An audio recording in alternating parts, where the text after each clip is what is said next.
Bill Pulte and John Solomon to go in there. They've been in there, what, 4 weeks? 4 weeks after they start. Think about that for a second. 4 weeks after they start, 4 weeks, you have now the ability of the president to go and address the nation. And this is just the top of the first thing. You're just going to get a taste. You're going to get your beak wet. That's what you're going to do. You're going to get your beak wet. It's going to shock you.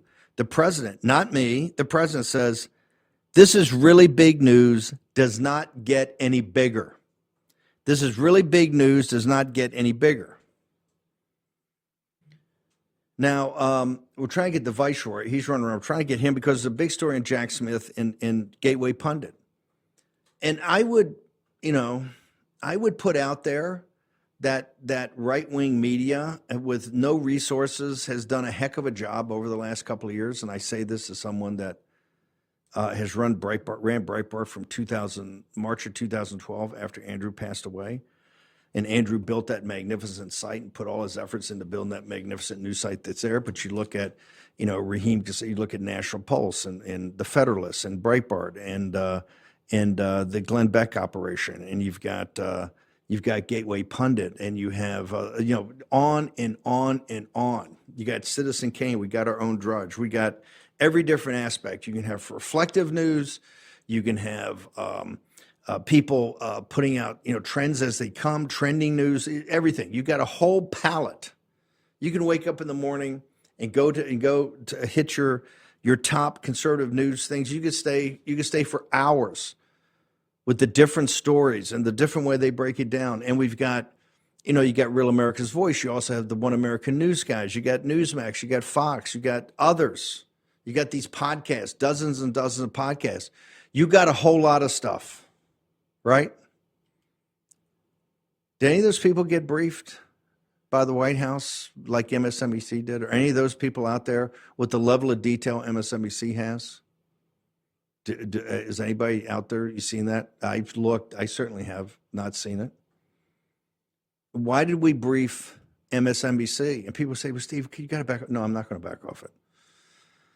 The president went into exile in January of 2021. You remember, if you were watching the show at this time, exactly what we talked about and what we were going to do, and that the president we were going to rally and the president was going to come back, and people laughed in our face because it was all Ron DeSantis and Nikki Haley and you got to move on. In fact, there was a guy the next night, and I will not speak ill of the dead.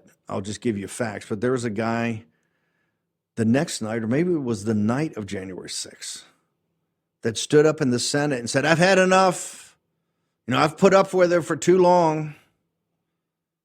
That was a senator from South Carolina that said, yeah, this got to be held accountable. You got to do this. You got to do that. Mitch McConnell was all saying, Mitch McConnell, you've got to do this. You got to do that. Trump's evil. Let's impeach him again.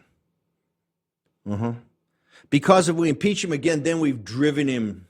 Then we've taken the torch and gotten the Frankenstein monster out. We've driven him out. Well, there was a hardcore of MAGA folks that said, nah, I don't think so. This election was stolen, and it was covered up by people in authority. And that's the beginning of what you're going to see on Thursday night. So they can sit there and yammer all they want. You're going to see about the 2020 election. And President Trump, he's already dropping a bomb on Ossoff. Ossoff already running for president. Drop a bomb and say, yo, Ossoff, I'm not so sure you're that legitimate today. Well, Biden wasn't legitimate. In fact, you want to, and I said this back in January of 2021, you want to talk about mind-numbing complexity?